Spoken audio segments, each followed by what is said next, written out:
भारत माता की जय। भारत माता की जय। बीजेपी जिंदाबाद जिंदाबाद जिंदाबाद बीजेपी जिंदाबाद जिंदाबाद जिंदाबाद बीजेपी जिंदाबाद जिंदाबाद जिंदाबाद वंदे मातरम वंदे मातरम। वंदे मातरम वंदे मातरम। वंदे मातरम वंदे मातरम। ভারতীয় জনতা পার্টিতে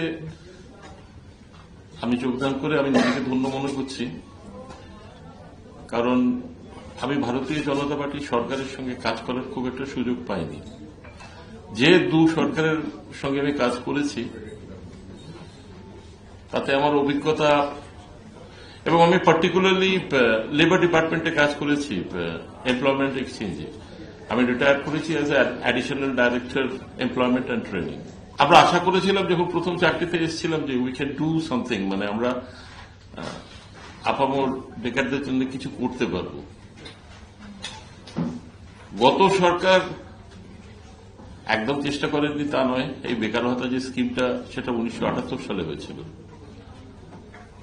কিন্তু যেটা আমার কাছে সব থেকে স্টানিং লাগলো সেটা হচ্ছে এই যুব সাথী স্কিমটা। আমরা আমাদের একসময় এমপ্লয়মেন্ট এক্সচেঞ্জে, আপনারা জানেন কিনা জানি না, বিরাট লাইন পড়তো শুধু এমপ্লয়মেন্ট এক্সচেঞ্জে নামটা এনরোল করার জন্য, এবং সেখানে যে ক্যান্ডিডেটরা আসতো তারা তাদের নিজেদের পয়সায় তাদের সার্টিফিকেটস গুলো জেরক্স করে জমাও দিত। এই সরকার আসার পরে অল অন দ্য সাডেন একটা স্ট্রোক অফ অ্যান অর্ডার প্রত্যেকটা কার্ডকে শ্রেড করিয়ে কিলো দরে বিক্রি করিয়েছিলেন, এবং সে টাকাটা যেটা পাওয়া গেছিল ট্রেজারিতে জমা পড়েছিল, এবং কার্ডগুলো যেখানে থাকতো দ্যাট সো কল্ড ক্যাবিনেট, সেগুলোকেও কিলো দরে বিক্রি করিয়েছিলেন উইথ এ গভর্নমেন্ট অর্ডার, এবং টাকাগুলো ট্রেজারিতে জমা পড়েছে। তারপর শুরু হলো এমপ্লয়মেন্ট ব্যাংক। সেখানে I think this statistics are all with you. সেখানে 40 লক্ষ ছেলে মেয়ে নামও লিখিয়েছিল, অনলাইন রেজিস্ট্রেশন করেছিল। সেখানে যুবশ্রী বলে একটা স্কিম চালু হয়েছিল, এখন স্কিমটা বন্ধ হয়নি। আবার এখন দেখছি যুব সাথী বলে একটা স্কিম শুরু হয়েছে। তো যুব সাথী হিসেব করলে দেখা যাচ্ছে 50 টাকা করে প্রত্যেক দিন।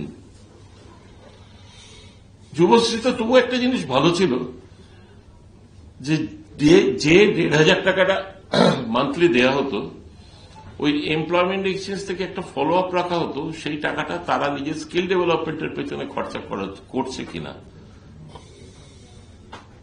কিছু অ্যানেকশনস ছিল যেগুলো গভর্নমেন্ট অফিসারদের থেকে সার্টিফাই করে জমা পড়লে তারপরে সে নেক্সট অ্যালটমেন্টটা পেত। কিন্তু এটা তো আমি দেখছি কিছুই না, মানে 50 টাকা করে কেন দেয়া হচ্ছে, কি করতে দেয়া হচ্ছে, ডেভেলপমেন্টের জন্য দেয়া হচ্ছে কিনা, ইটস ভেরি ইন্টারেস্টিং। আমাদের অনেক, আমার জয়েন করার বিজেপিতে কারণ এটাই যে কোনো ডেভেলপমেন্ট বা প্ল্যানিং নির্ভর করে স্ট্যাটিস্টিক্স এর উপরে।